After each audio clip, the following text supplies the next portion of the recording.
Hi കേരളത്തിലെ എല്ലാ മക്കളുമാരെയും നമുക്കിനി കേരളത്തിൽ നല്ല സന്തോഷത്തിൻ്റെ ദിവസങ്ങളാണ് മുന്നോട്ട്. നാടിൻ്റെ നന്മയും നമുക്ക് നല്ലൊരു മന്ത്രിനെ കിട്ടി, അത് തന്നെ നമുക്ക് ധാരാളം. നമുക്ക് നമ്മുടെ കേരളത്തിൽ നല്ലൊരു മന്ത്രിനെ കിട്ടി. എല്ലാ ആൾക്കാരുടെ ചെറുതും വലുതും ആൾക്കാരുടെ കാര്യങ്ങൾ കേൾക്കാനും കണ്ട് തൊട്ടറിയാനും ഒക്കെ ഒരു മന്ത്രിയാനെ കിട്ടി. ഇനി എന്താ വേണം? ആരുടെയും വാക്കുകൾ കേൾക്കില്ല, ആകെ ഡയറക്റ്റാണ് എല്ലാ കാര്യങ്ങളും.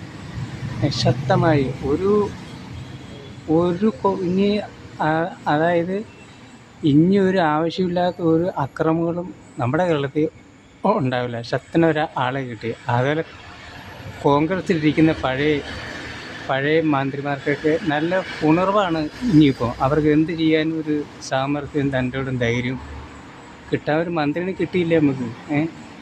അത് തന്നെ ഭാഗ്യമല്ലേ. എല്ലാ മക്കളും പറഞ്ഞ കാര്യങ്ങൾ കറക്റ്റ് ചെയ്യും. അത് നമ്മൾ സമയം കൊടുക്കുക, കയറിയതല്ല ഉള്ളത്. കയറുന്നതിന് മുന്നേ തന്നെ നമ്മുടെ ആൾക്കാരെ നശിപ്പിക്കാൻ വേണ്ടി പല ആൾക്കാരും പല രീതിയിലും ചെയ്യുന്നുണ്ട്. ആളതൊന്നും ചെവിക്കൊള്ളില്ല.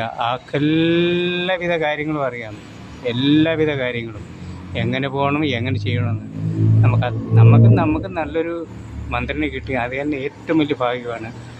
അതിങ്ങനെ പൊക്കോട്ടെ, നല്ല രീതിയിൽ മുന്നോട്ട് പോക്കോട്ടെ. ഒരു മക്കളുമാരും കെണിയിൽ ചെന്ന് വീഴരുത്. നിയമത്തിനോ നിയമപാലകന്മാർക്കോ ദോഷം ഉണ്ടാകുന്ന അല്ലെങ്കിൽ ബുദ്ധിമുട്ടുണ്ടാകുന്ന കാര്യങ്ങൾ പറയുകയോ പ്രവർത്തിക്കുകയോ ചെയ്യരുത്. വളർന്നു വരുന്ന മക്കളുമാർക്കാണ് ഈ മെസ്സേജ്. ഇതിൻ്റെ നന്മ നമുക്ക് കൂടുതലും നമ്മുടെ കേരളത്തിൻ്റെ ചാനലിലെ എല്ലാ മക്കളുമാർക്കുമാണ്. കാര്യം സാധാരണപ്പെട്ട ജനങ്ങളെ എല്ലാം അറിവുകൾ ഉണ്ടാവാനും നാട്ടിലെന്താ നടക്കുന്നത് ചിന്തിപ്പിക്കാനും കേരളത്തിൻ്റെ നല്ലവരായ ചാനലിലെ മക്കളുമാർ എന്തോരം കഷ്ടപ്പെട്ടെന്നുള്ള കാര്യം നമ്മളെല്ലാം മറന്നു പോകരുത്. അവരാണ് മുൻപന്തിയിൽ കേരളത്തിൻ്റെ ഐശ്വര്യങ്ങളും കാര്യങ്ങളും. ഹായ് മക്കളുമാരെ.